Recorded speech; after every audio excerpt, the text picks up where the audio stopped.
will come to fruition?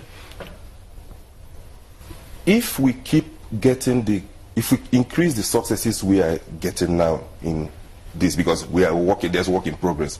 It hasn't landed successes. But when we land those successes, give it between 18 months, 12 to 18 months, the needle will begin to shift a bit.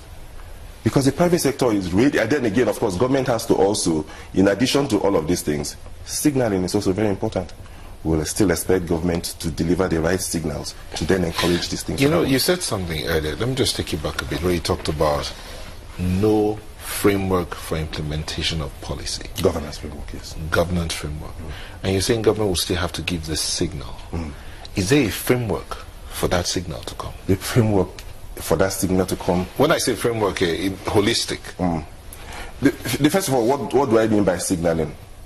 The things that the president himself will say is very important. And what the minister or whichever minister is doing. There must be a link between what the president is saying and what the ministers are doing.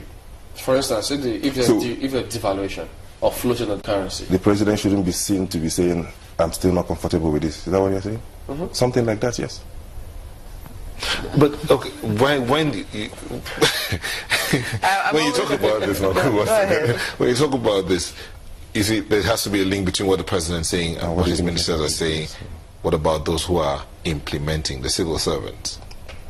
Where are you not looking at that link as well? Because the president might say one thing, the minister might say the same thing with the president, possibly, or a different thing, and then the civil servant are possibly seeking their own thing. So how would all that tie into this framework for implementation? Look, well, when I said I identified these three constraints, capacity is an issue. We need massive public sector reforms. There is a bureau for public sector reforms now. If you ask me, they are not moving as fast as they should move. We need deep, massive public sector reforms to enable the public service to be able to deliver on policies. We don't really have it now. A lot of the delivery that we have now is actually dependent on the political appointees. You have a good minister in the ministry, then you begin to see results. If you don't have a good minister in that ministry, then you won't see results. Can you define good? Sorry. I mean, if you have a minister who knows what he's doing, who understands the policies, understands the implementation framework, all that needs to be done, well, of course they have in there. There has to be a handshake between politics and policy. So when you have a minister who is clear-minded about what needs to be done in his or her sector, then you will find the public servants responding. But if you don't have that, then you have our dream team. So we're also talking about leadership within the ministries, because some people will say that it's a question of leadership. Are we also willing to be patient?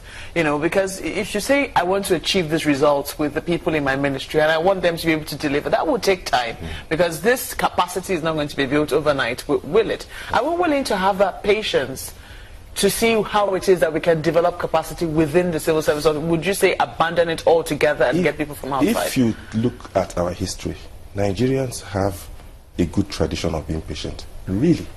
When Nigerians have it, it's like when the president... It's a bad habit now. No, it's good, because you have to have that virtue. When the president came, you can't take it away from him. Nigerians saw in him a man of integrity. Whether you liked him or not, whether you voted for him or not, Nigerians saw in him a president that is not corrupt or incorruptible. So they were willing to give him, even when Obasanjo came in 1999, check, because I normally like to go back in history. His honeymoon, he had a good honeymoon period. Nigerians were willing to give him a chance. But Nigerians are also knowledgeable enough to know when you have gone off track. And then they begin to respond. That is not impatience. They have information. Would you say that they're going off track? Right now? Well, what I will say with this particular government is that they were slow in taking off. That's essentially the truth. They were very slow. That's why when people try to assess the government, I say decouple it. You assess the presidency and assess the government. We had a presidency May 29th. We had a government November 6th. And that's a huge gap. Pardon me, guys. Let me bring this in. How can we talk about infrastructure without talking about the roads? Is NESG doing anything, because you have several roundtable, business roundtable, national assembly? What about the roads? Part of the bills we talked about, we have 2 road sector reform bills. We met with the minister. He has his own idea about what the road sector reform legislation should be. But as we speak at the National Assembly, there are 2 road sector bills. The Road Funds Bill and the Federal Roads Authority Bill. Now, why do we want the Road Fund Bill? If you check, when we have made progress in roads rehabilitation, PTF, Shopee, Why? We had funds sitting there that could be deployed with or without seasonal challenges. The roads, unfortunately, whenever you have the rains, you can't do much. So now we have an appropriation process that says a budget is passed about April or May, the rains are already here, we can't do anything. So we want to create a fund that can be used year in, year out, especially during the dry season, on road rehabilitation. We did it with PTF, we did it with Shopee.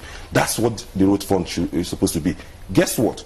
The provision for that is already in place. It says, I think 5% of whatever you pay at the pump for fuel goes into that road fund. That has always been there.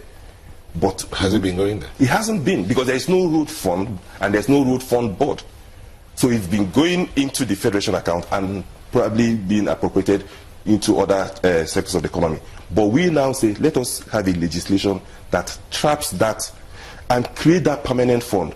The states can access it. That's what the legislation says. States will be able to access it. The federal government will have access to it. And then we can begin not just rehabilitating roads, but why can't we even talk about building new highways? When was the last time? Is this meeting going on within you and the group and the ministry? Yes, we like I said, we met with the Minister of Works, but he has a different mindset, which, I mean, we will all work with it. He looks more like a comprehensive road sector reform bill, pretty much the one we have in the electric power sector. You know, the EPSR Act is an omnibus bill for the entire sector. So he's looking at a bill like that will just capture the entire road sector. There's nothing wrong with that, but I mean, with the challenges that we've had in implementing the EPSR, once we put that in place, then maybe we can find a common ground between what the minister wants and what we have been pushing for. Nnanna Anyimode, consultant, IPC, NESG, thank you for coming on this morning. We will be back in just a moment. Do join us again.